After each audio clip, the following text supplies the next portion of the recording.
Okay, good evening, everybody. It's Monday night, another class of Parsha. We began now, this week we begin the book of Vayikra. It's called the book of Tahara, the book of purity, because it speaks about sacrifices. It speaks about the laws of purity and impurity. In fact, there's a age-old custom that the Alter Rebbe instituted even in his family, that when children start learning Chumash, they start with the psukim of Vayikra. How much is questionable, but they start with the book of Vayikra, and the expression is based on a medrash that says, let the pure children come and learn the laws of purity. Because children are pure, and the book of Vayikra, we said, is dealing with the purity of the Kohanim, Beis Hamikdash, purity and impurity. So in fact, there's a very interesting custom that children begin learning Vayikra when they start learning Chumash. Before they start learning Bereshis, they start a few psukim in Vayikra. This is as an introduction to the story I'm about to tell, but with one more introduction. If you have a look in the Sefer Torah, or even in the Chumash, sometimes you have big letters, sometimes you have little letters, and most of the Sefer Torah is called Asis Beinanim, middle-sized letters. But there are, like, I'll give you an example. The first beis of Bereshis is a big beis. Vayikra, the last letter of Vayikra, is a small aleph. In Divrei Hayamim, it begins with the word Adam, and over there is a big aleph. In fact, in the back of the Rambam, they bring down a list. Throughout Tanakh, throughout 24 books of scriptures, there is a big aleph base. That means there's a big aleph base, Gimel Daled Hey Vav, throughout Tanakh.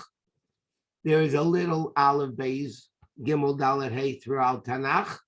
And then you have the regular letters, which are average sized letters. They're called Asis Beinanim.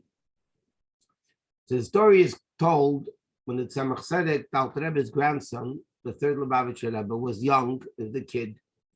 He started learning Chumash, and he came home to his grandfather. His grandfather raised him because his mother passed away young. He asked Alter Rebbe, why does the word Vayikra have a small aleph at the end? You look in even in the Chumash, you'll see it's a small aleph, a Sefer Torah for sure. And he asked Alter Rebbe, why does the aleph in the last word of Vayikra, why the last letter of Vayikra, why is it small? The Rebbe brings down the story. He said Alter Rebbe meditated for a while, went into Dveikus, and then he said to him the following: Adam Arishan, because again, like we mentioned, at the beginning of Divrei Hayamim, the book of Chronicles, so over there, the first word of Divrei Hayamim is a big aleph. And over there, the word is Adam. That's how it begins. It goes through the chronological years of the Jewish history. So Adam over there is a big aleph. So the Alter Rebbe started explaining to the Tzemach Tzedek after he got out of his trance, so to speak. He explained to him like this: Adam Arishan knew his greatness. Adam Arishan knew that he was great. He was Yitzir Kapav Shel HaKadosh Baruch Hu. He was the formation of God's hands. Not only was the neshama the work of God's hands, but even the body of Adam Arishan was formed by God's hands. You know, our neshama is a part of God, but our bodies come from parents, not directly from Hashem. But by Adam Arishan, he knew his greatness. He knew how great he was. In fact, in Kabbalah and in Midrashim, it says Adam Arishan was even greater than Moshe Rabbeinu, because he was for the formation of God himself's hands. But because he understood his greatness, because of that, he had his downfall. What was the downfall of Adam Arishan? That he sinned in sin. He sinned in the Eitz Hadas. What caused Adam Arishan to come sin in the Eitz Hadas was the fact that he held himself in high esteem. He didn't have any humility. Moshe Rabbeinu, on the other hand, the Alter Rebbe said to him, was humble. And therefore, when the Pasuk says, Vayikra el Moshe, Hashem called to Moshe, in the Torah, it's a small aleph. Why? Because the small aleph shows that Moshe Rabbeinu was humble. Moshe Rabbeinu, the Alter Rebbe said like this, Moshe Rabbeinu knew his greatnesses. Moshe Rabbeinu understood how great he was, but he didn't have a downfall from it because he had humility. Moshe was the most humble person that ever lived. That's the story that the Rebbe brings down in the Sikha. So the Rebbe asks a question on the story that the Tzemach Tzedek asked the Alter Rebbe a very simple question. Why is the Aleph of Vayikra small? The Alter Rebbe should have said, because Moshe was humble. Vayikra el Moshe, he called Moshe. Why is there a small Aleph? Because Moshe was humble, period. What was the purpose of the Alter Rebbe explaining to the Tzemach Tzedek all about Adam Rishon? That Adam Rishon was great. And because he knew his greatness, but he didn't have any humility, so therefore he stumbled. Why is that relevant to understand the answer to the question about Vayikra that Moshe had? Was a small aleph because Moshe was humble. And the Rebbe explains as follows. What Alter Rebbe is telling the Tzemach Tzedek is a lesson in education. You're starting to learn Chumash. A Jew needs to know they are Adam. Adam le'elyon. We learned already previously in Chumash. Why was Adam Rishon called Adam? So in Chumash it says, because he came from the Adama. He came from the ground. The Shalom HaKadosh brings down, and Chassidus brings this down very, very often, that what was the uniqueness that Adam Rishon called Adam, and every Jew is called Adam, every single Jew is called Adam. Why? Because it comes from the word Adameh. Adameh means similar to God. The Alter Rebbe is saying to the Tzemach Tzedek, in raising a child, it's mandatory to know what your greatness is. In fact, in Ayem Yom it brings down that Chassidim used to say, it comes from the Rabbeim, but Chassidim used to say that just like a person needs to know their faults, the shortcomings, equally important, and he says equally important, a person has to know their greatness. Why? Because if Hashem created us with a talent, if Hashem created us with a certain ability, and we don't utilize the ability, then what happens is we are wasting the mission why we were created in the world. If Hashem creates you, I, us, all of us, with a certain ability, a certain talent, a certain strength, that means Hashem created us with that strength because he wants us to utilize that strength. If a person will be in denial and they'll say, I'm not smart, I can't talk, I can't write, I can't draw, I can't play music, I can't do anything. What they're basically doing, first of all, they're contradicting what God said. God said you have the talent and you're saying you don't. Secondly, what's more important, then you're not going to utilize your talent for the purpose why Hashem created you. So the Alter Rebbe is telling the Tzemach Tzedek like this. It is, and the same, just like you need to know your faults, because we need to know what to rectify. If I have a fault, I get angry easily, I have to work on it. If I have ego, I have to work on it. If I talk too much, I have to work on it. And at fault, we need to work on it. But equally so, we need to know our greatness and uniqueness. Therefore, the Alter Rebbe says like this to the Tzemach Tzedek. Adam, meaning a person, not only Adam Rishon, must know their abilities. We cannot fool ourselves. Chassidim used to say, the worst thing a person could do is to fool themselves. In either way, either we think we're greater than we are, or we think we're less important than we actually are. Either way is no good. That's fooling ourselves. At the same time, you have the greatness of Adam Arishan, which means every Jew, because they're Adam, Atam Kriyim Adam, Jews are called Adam, we have this greatness that not only our neshama, but even our body is Yitzir Kapav Shal Kadosh Baruch Hu. This is what Hashem formed us. But at the same time, we need to have humility. What does humility mean? Humility does not mean I'm a nothing.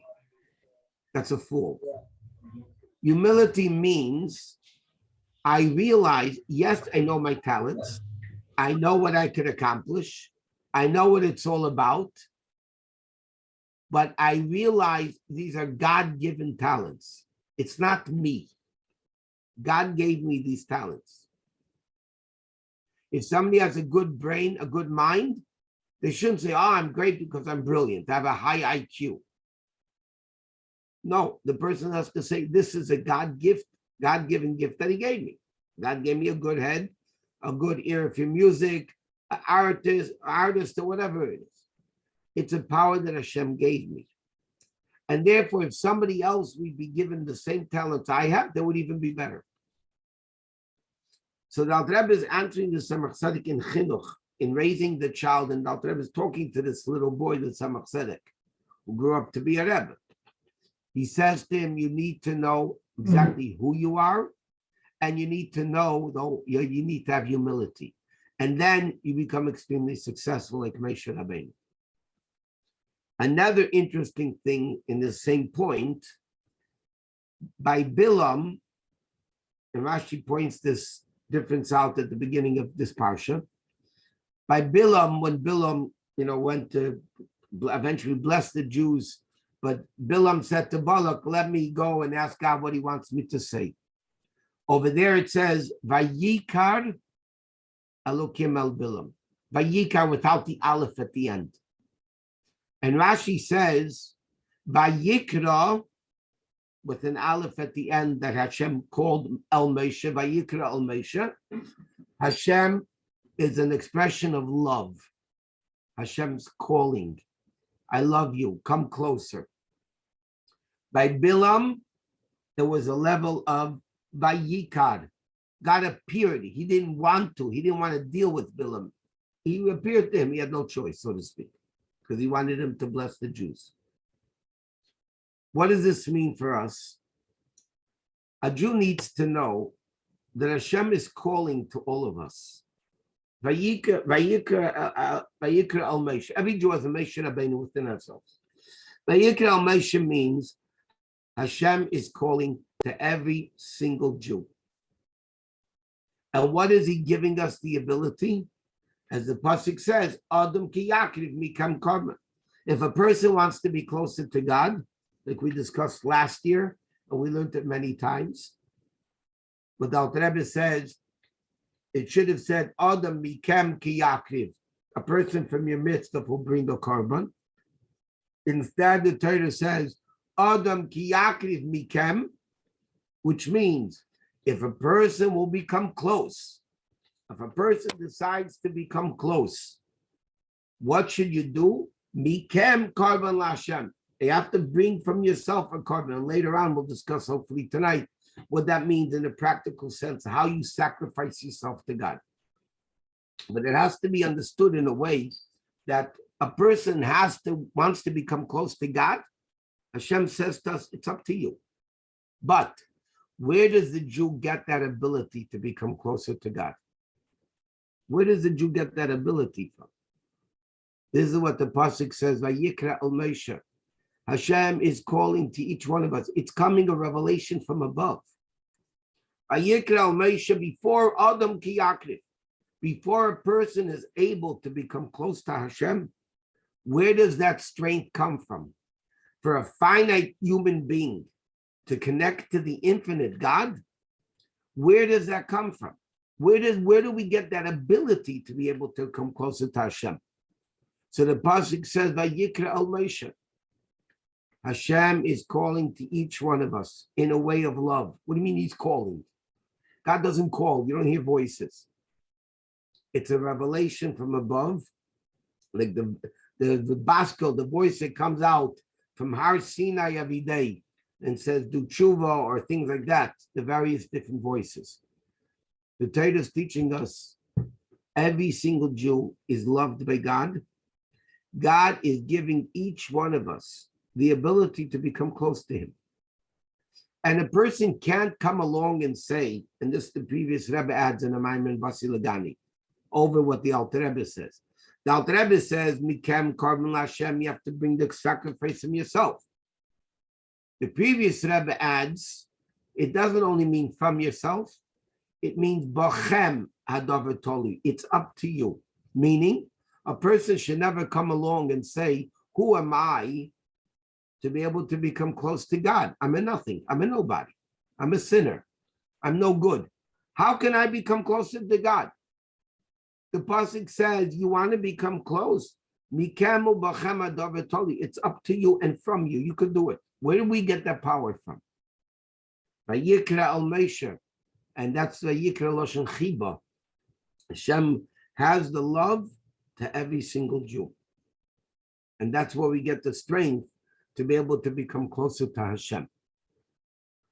Okay, another interesting point.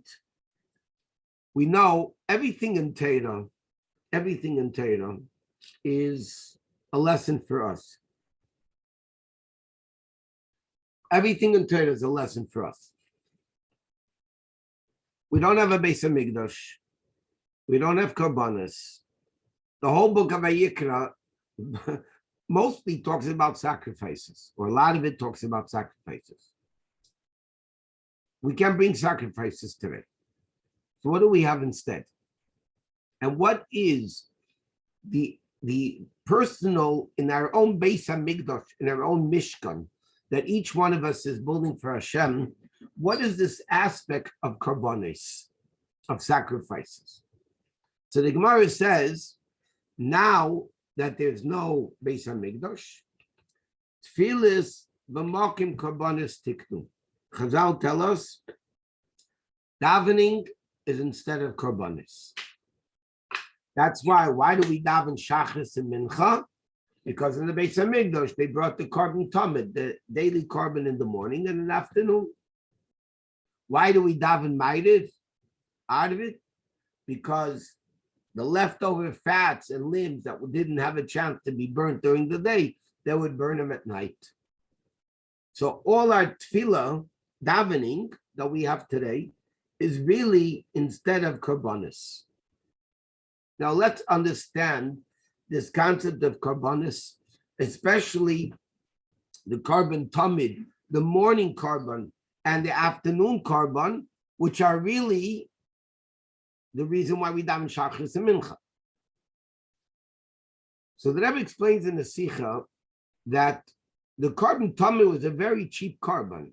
It was a sheep, a lamb, with a little bit of flour, a little bit of wine. It was a very cheap carbon. What does that mean for us? And by the way, it's called carbon tamid. Tamid means content, continuously, constantly. It was only brought in the morning and in the afternoon. What do you mean tamid? So it means simply every day. But the Rebbe says no, the Rebbe says deeper than that. What Hashem wants from us is, Hashem says, don't give me the whole day. I don't want your whole day. To sit and learn and that's all. That's not what I want for most people. All I'm asking you is, give me a little bit in the morning before every carbon. And the carbon tamid was the last carbon brought. The last sacrifice brought was the afternoon carbon tamid. Hashem says to the Jews, give me the prime time in the morning before you start your day. Start with me and end with me.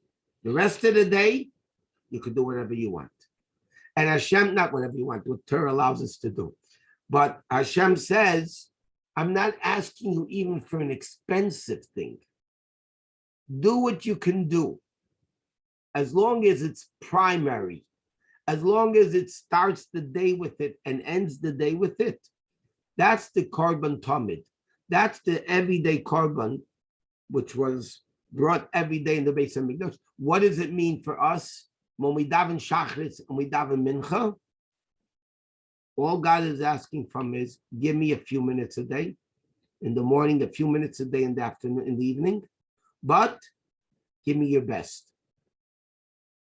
Give me the best before you go to work and after you come to. I want total dedication, devotion in that short period of time. Now, what is the korbanos? Okay, what was it? What was the korbanos? So let's discuss a few of the processes of a korban tamid. Okay, the first thing the din was that when you brought a korban, when you wanted to bring a sacrifice, you had to check it out and make sure there were no blemishes on it. That was the first thing you had to do. You had to check out the korban and make sure there was no mum, no blemish. It was tamim, complete. After you did that, the next procedure was you shechted the animal. You slaughtered it. What was the third thing you did? You took the blood that came out when you shechted it, and you squirted it on the mizbeach, on the altar. And the last process was you took the, depending what type of a korban it is, if it was a korban tamid, ola tamid, it was completely burnt. Other korbanos, part of it was burnt, part of it was eaten by the kohanim, certain korbanos were eaten by the kohanim and the owners, like korban shlomim, the peace offering. The reason Chazal tell us why was it called korban shlomim? Shalom, it makes peace. God gets a little bit on the altar, the kohanim get it, the owner gets it, everybody's happy. So there's four processes in the korban. First, you have to check there's no blemish. Then you have to slaughter it. Then you have to squirt the blood on the altar. And then you have to burn the meat. What does this represent for us in our day-to-day living? So, what did they do in the Beis Hamikdash, in the Mishkan? They brought a behema, an animal. What is the animal within us? We all have an animal within us. It's called the nefesh habamis, the animal soul. The animal soul is the animal within us. What is davening? Davening is a process of sacrificing the animal soul to go up to God. What did the animal, when you burnt it, what did it do? It went up, it was consumed in the fire. There was a godly fire that came down from heaven, the Gemara says, on the Mizbeach. And there was a mitzvah to bring the fire from the people down here. Mitzvah lahavi min hadyet. There was a double fire on the Mizbeach. The Gemara says in Yuma, there was a gecheles of coal that fell down in the days of Shlomo Melech that was crouched like a lion. There was the godly fire that came onto the Mizbeach, on the altar. And then there was the earthly fire that the Jews brought the wood for the consumption of the animals. So this korban that we have, davening, is korbanis. What does mean davening is korbanis? There's davening and there's learning. Okay? Two primary things besides general mitzvahs. There's Torah and Aveda. Torah and Tefillah. What is Torah? Torah is you're learning God's wisdom. What happens when you learn God's wisdom? You are bringing God, Torah is synonymous with Hashem, and you're bringing Hashem down into our brain. That's what it is, basically. You are bringing Hashem down into my head. That's godliness coming from a higher place down to a lower place. Davening is completely the opposite. What is korbanos? Davening is instead of korbanos. Korbanos means you take an animal and you burn it on the mizbeach, that the smell goes up to God. Meaning, elevating the world versus that Torah learning, which is bringing godliness into the world. So davening is actually korbanos, sacrificing the animal soul that we have within us. Okay? Now, what's the process? How do we sacrifice the animal soul by davening? The first thing you need to do is check for blemishes. What does it mean, check for blemishes? Like we said before, the biggest blemish you can have is to fool yourself. The Rebbe Marash once said, he said, a fool can only fool some of the people some of the time, and the only one you end up fooling is yourself. So he said, is it a trick for a fool to fool a fool? It's not a big deal. Of course, a fool can fool a fool. The first thing a person needs to do is check internally. Make an internal examination. Where am I? Like Dr. Rebbe said, the famous like Ayaka. Where are you? Before you want to start davening, you need to make a reckoning. Check ourselves out. Where am I really? Well, what are my good points? What are my bad points? What are my greatnesses? What are my weaknesses? You need to know before you daven. That's the first stage, checking for blemishes. Now that you know exactly where you're at, then you shecht. You slaughter the Yetzer Hara. What does slaughtering the Yetzer Hara mean? When you slaughter an animal, the animal still exists. All you did was you took out the life of the animal. You didn't do anything more. You took out the life of the animal, but the animal's still there. What does it mean in the Aveda of davening? What does it mean in Aveda of davening, killing the Yetzer Hara, which is through davening? You don't just destroy the Yetzer Hara. What you want to do is take out the enthusiasm, the life of the Yetzer Hara, the life of worldly pleasures, the life of temptations and desires. The life of it, take out of the Yetzer Hara. In other words, get the Yetzer Hara to become subdued and to also want to serve God, which is the ultimate concept of davening, like we say in Shema, to love God b'chol levavcha, with two bases, means with the Yetzer Tov and the Yetzer Hara, the Gemara says. So what is the inyan of shechting the Yetzer Hara? The Yetzer, you don't destroy the Yetzer Hara, the Nefesh Habamis, the animal. What you do is you take the life out of it. You take the life out of it, that's stage number 2. What's the third thing you do? You take the blood and you squirt it on the altar, on the mizbeach. What does that represent? The blood of the animal represents the life of the animal. That's the life. Ki adam hu nefesh. Blood is the soul. So the third process in bringing the korban is after you shechted it, meaning you took out the excitement, enthusiasm of the Yetzer Hara, you take that blood, okay? You take that blood and you squirt it on the mizbeach. What does that mean? Chassidus explains, you take the enthusiasm of the Yetzer Hara and you make it godly.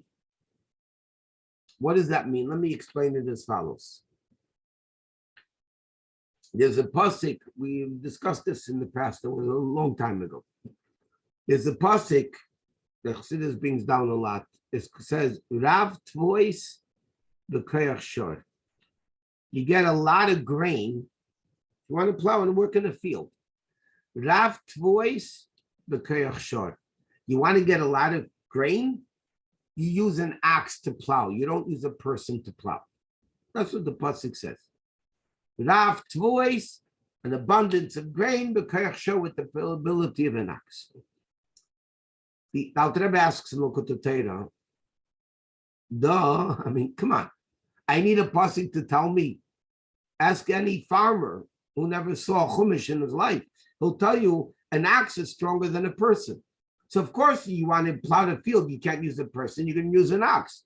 I need a pasuk, a pasuk to teach me that you get a lot of grain with an ox. And without that, I wouldn't know it. And the Alter Rebbe explains in Look at the Torah, the pasuk is teaching us something unbelievably great. An ox is stronger than a person. The Yetzer Hara, the Nefesh Abamis, the animal within us, is stronger than the Nefesh Orlikis. It's stronger than the godly soul. Chassidus explains the Nefesh Abamis comes from the world of Tehu. The Nefesh Orlikis comes from the word of Tikkun. Tehu is higher than Tikkun. But besides that,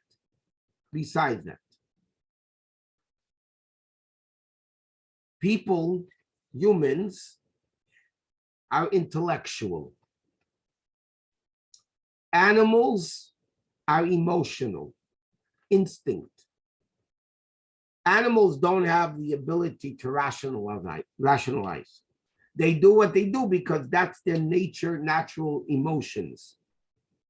In fact, we learned the word kelev, dog, it says the Sodom is two words, kulei lev. It's all heart, because the dog is heart. The animals are emotions. Now, what does this mean in the spiritual sense? In the spiritual sense is as follows. When a person, ever see a person gets very excited, agitated, nervous, whatever, you come over to him and you say, hey, cool it. Cool it. What does that mean in English? Cool it? You tell him, take your intellect and calm down. Use your seichel, which is cold. The heart is warm and the brain is cold. You tell a guy who's very emotional, you say to him, cool it. What does that mean? Take your intellect and cool down the emotions. A person's midas, a person's emotions, not only are they based on the intellect, because the child wants much more immature things than an adult, because their brain is more immature than an adult. But besides that, animals have much stronger midas, emotions, than a person. Like we know, animals that are devoted to their master, like they say dogs, are more devoted to the master than another human being. Why? Because another human being comes along and says, 1 minute, I also exist. I come before you. Animals don't have that rationale. So midas, emotions of an animal are much, much stronger than the emotions of a person. What is this concept of shchita and zrika? Shechting it and then squirting the blood on the mizbeach. It means very simple. The avodah of a korban for a Jew, spiritually, is get rid of the enthusiasm to world. Your love should not be for world. Your awe should not be for world. Your mercy should not be for world. It should be squirted on the mizbeach, meaning take your emotions of the animal soul, of love and fear. Then transform it to Kedusha, squirt it on the Mizbeach. Take that life, the emotions of the animal, the enthusiasm of the animal soul, squirt it on the Mizbeach. Bring it to godliness. What happens when you do that? It's not only that like this, you love God only with the godly soul, and now you love God also with the animal soul. It's more than that, the Alter Rebbe says. Rav Tvuah b'koach shor. When you get the animal soul to love God, that love of the animal soul is much, much stronger than the love of the godly soul. Because godly soul is a person. That's intellect. The nefesh habamis is an animal. So when you take the blood, number one, you shech it. First, you check the blemishes. Then you shech it. You take out the blood.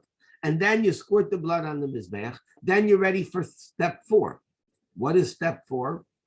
Take the Nefesh Habamis and consume it in the godly fire, meaning transform the fire of enthusiasm of worldly things, of temptations and lusts and desires for worldly things, transform it to Kedusha.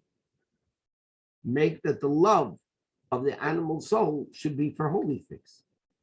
That's how a Jew brings a korban today.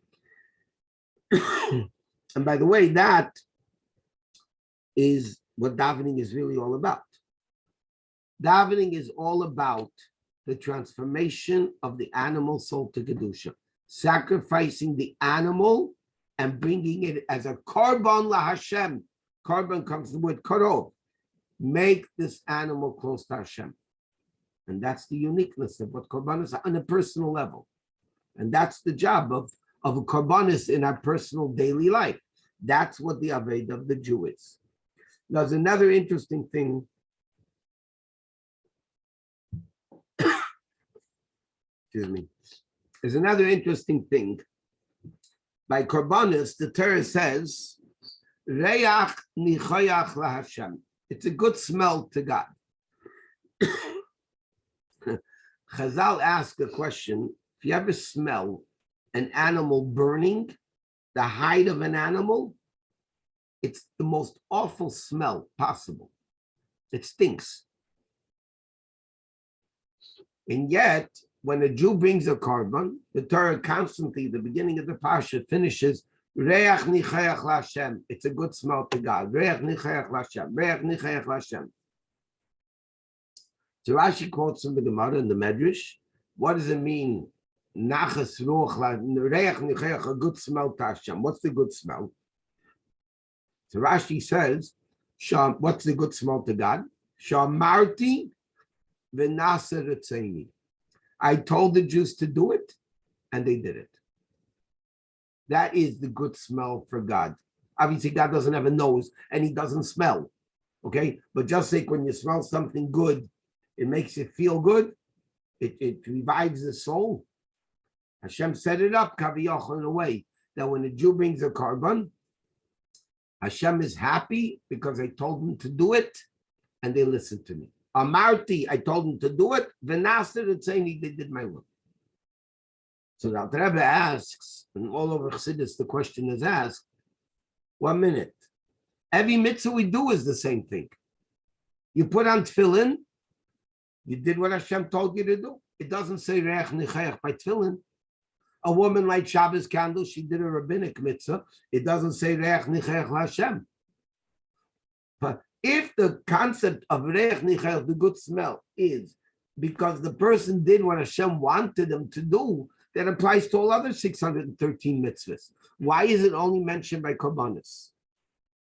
And what's the uniqueness of a korban in that way? So again, the Rebbe explains every mitzvah, even if it's an illogical mitzvah, even if a mitzvah is totally illogical, there's a purpose in the mitzvah. There's an accomplishment in the mitzvah. What's the accomplishment? I had Kabbalah's oil. Even an illogical mitzvah, like shatnez or kosher, it's illogical. But at least I realize I'm doing something that I'm subservient, I'm giving myself over, I'm subservient to Hashem. I'm making myself bottle and subservient to Hashem. There's something in the Kabbalah. By korbanos, by sacrifices, there's absolutely nothing. You take a guy's money, okay, and you burn a korban, and that's it. What's the purpose of that? There is no purpose logically, physically, intellectually. There's no purpose of a korban. You take a guy's money, you buy an animal, and you burn it on the mizbeach. Like for what? God needs to eat. I mean, so the Alter Rebbe explains that by korbanos, the whole concept of a korban is Why does Hashem tell us to do korbanos? Because there's no purpose in it. There is absolutely no toyelis. There's no accomplishment of a korban. It's not Kabbalah so, because Kabbalah so means I don't want to put on tefillin, I do put on tefillin.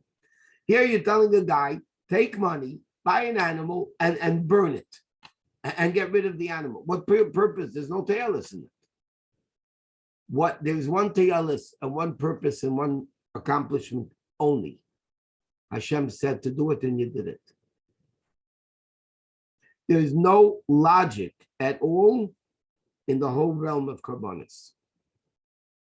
You see, think about it. You spend money, you take an animal, and you burn it. You don't even eat it most of the time. Korban oil, you don't, like why? The Hashem says there's one thing, and that is more by korbanos than anything else. Because by korbanos, there's no purpose of the korban. It doesn't do anything. You take money, buy an animal, and you bring it up as a korban. What's unique about it? Only one thing. Hashem said, I told you to do it, and you listen. That's what, by the way, from all the mitzvahs, the only one that's called korban korev, which brings Hashem us closer to Hashem, is the fact that He told us to do it and we do it. There's nothing more close than that. The closest thing, or the closest way a person could become close to Hashem, is when Hashem tells us to do something and we do it. There's no other purpose in it. And that's why korbanos have this uniqueness. Shamarta v'nasir etzeni. Another interesting point is the beginning of Parshat of korbanos of Vayikra. It says the opening statement after Vayikra, Adam kiyakim become korban l'Hashem. So Rashi says that it's speaking about donation korbanos. In other words, there is certain daily sacrifices, communal sacrifices they had to bring. They had to bring 2 a day. Shabbos, they brought an extra one. Musaf, Rosh Chodesh, Yom Tov, there were extra korbanos. Okay? That was the mandatory korbanos. Then there were mandatory korbanos. That was communal korbanos. Then there were individual korbanos, meaning you sinned, you have to bring a sin offering. You didn't sin intentionally, one type of korban osham. You sinned accidentally, you have to bring a korban chatos, a sin offering, different types of korbanos. Then there was another aspect of korbanos. A person was not obligated at all to bring a korban. He wanted to donate a korban to Hashem. That's all he wanted. He wanted to bring a korban to Hashem, a donation. It's called nedava. He just wanted to bring it. He wasn't obligated in it. He didn't have to do it. He just wanted to do it. So the Rebbe asks again in the Sikha, seemingly, the Torah should have begun with the obligatory korbanos, sin offerings, that type of sin offerings, different types of sin offerings. The korbanos of the Talmud.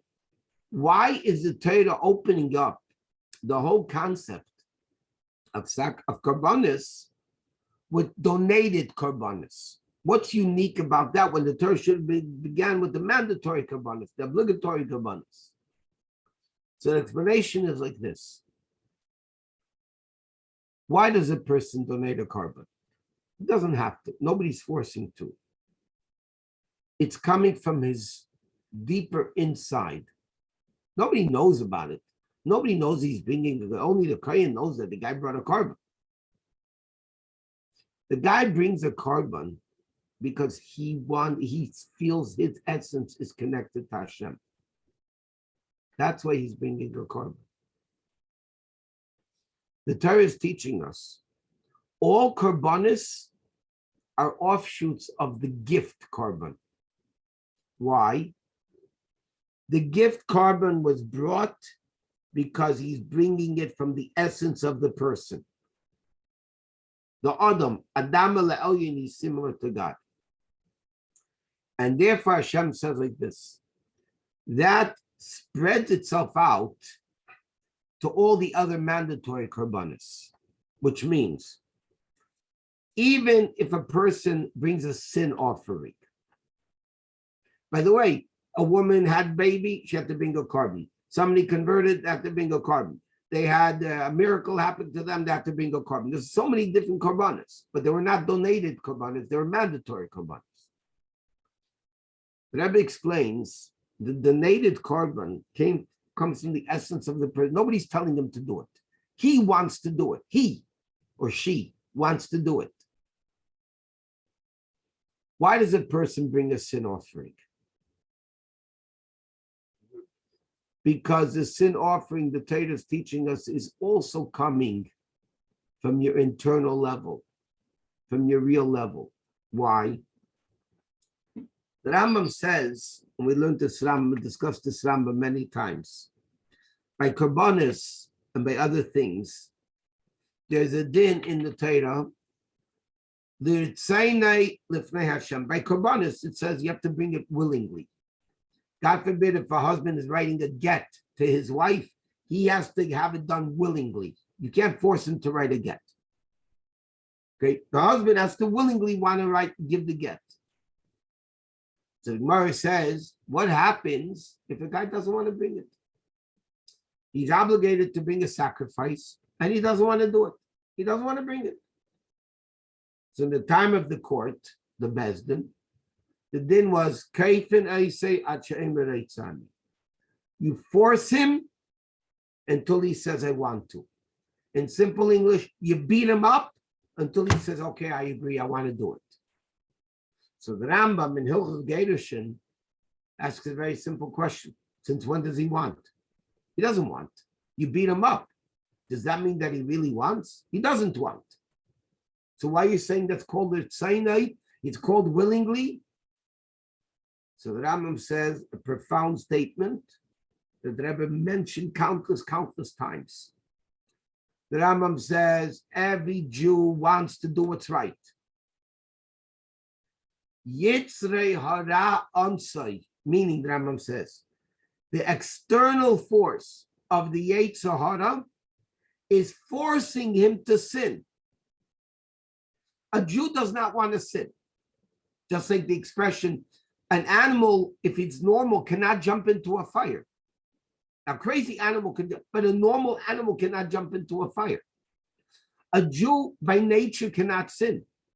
In fact, there's a pasuk in this week's Parsha that says, "V'nefesh kisechta." If a soul sins, you have to bring a certain korban. And in Zayar it says, "V'nefesh kisechta tva." Tva means it's a wonder. The Zayar learns it's not a statement. If a person sins, you have to bring a korban. The Zayar says it's a question. Nefesh kisechta. How is it possible that a person could sin? A yid with a neshama, how is it possible that he could sin? So the Rambam says, how they explain in the Gemara. The Rambam says the Yetzer Hara is forcing you to go against your will. When a Jew sins, it's not the Jew sinning. It's an external force called the Yetzer Hara that's forcing the person to go against his nature. Therefore, the Rambam says, when you beat him up, you're beating up the Yetzer Hara. And then when the person says, I want, that is the real person. Because the person wants to do what's right. The Yetzer Hara, this external force, is forcing him not to. So what do? So you beat up the Yetzer Hara. And then when he says, Reitzani, I want, that's the real person.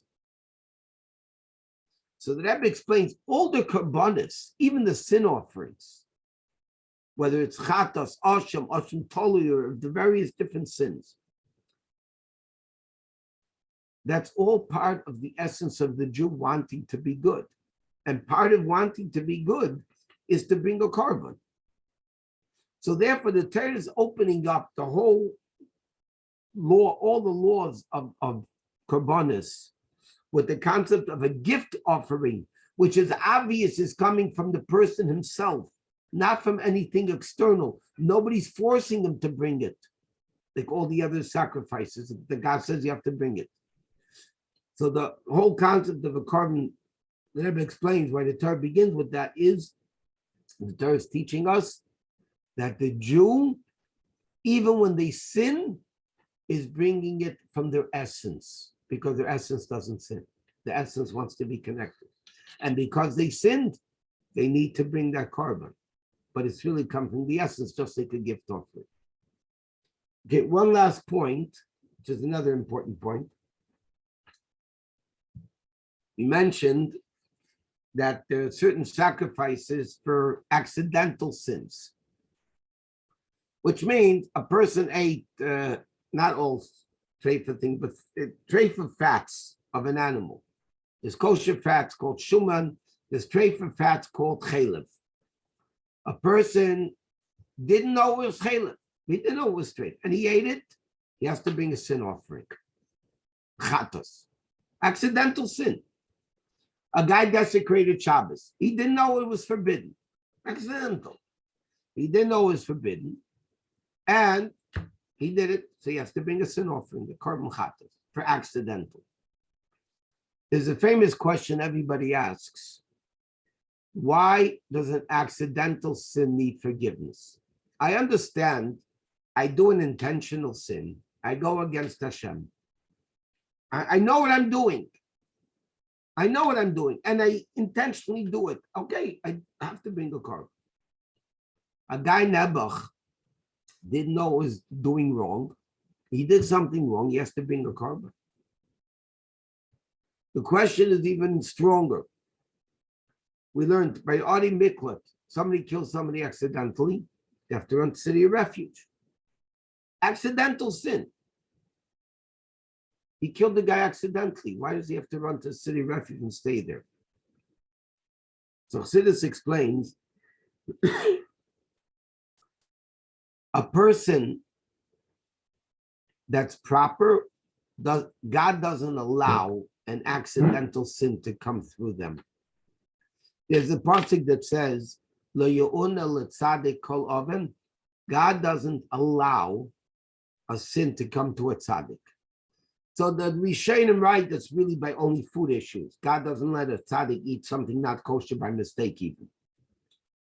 But the fact is, I'll give you an example, what they ate something not kosher and they have to bring the carbon. Or they desecrated Shabbos accidentally, they have to bring the carbon. Why? The fact that the accidental sin was done through you, that means evil was brought into the world through your action, whether it's eating something you're not allowed to, desecrating Shabbos that you're not allowed to. Okay, accidental. Bottom line is the desecration of Shabbos came into the world through you. The eating of non-kosher food came into the world through you. You need tshuva for that. You need forgiveness for that. Why? Because if you would be 100% proper in keeping Shabbos, no desecration of Shabbos would come through you, even accidental. God wouldn't have let it happen. Megalgal and chus, the Gemara says, good things come through the instrumentality of good people. Bad things come through the instrumentality of bad people. A good person that's really strict in kashrus, God would never allow him to accidentally sin. A person who keeps Shabbos properly and wants it and does it and is into it, Hashem wouldn't allow you to desecrate Shabbos.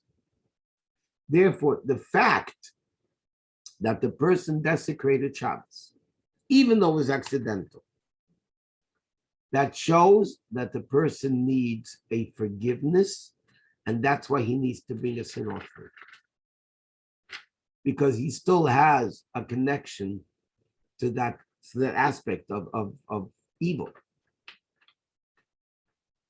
Yes, it's accidental, but nevertheless, evil happened through you. And if you are the vehicle for evil in the world to happen through you, i.e., Shabbos was desecrated or non-kosher was eaten, you have to be the one to do tshuva. Okay, just one last thing. It's a few minutes left. Okay, we said at the beginning of the parsha, I just want to elaborate on one more point of Adam ki yakiv mikem korban lashem.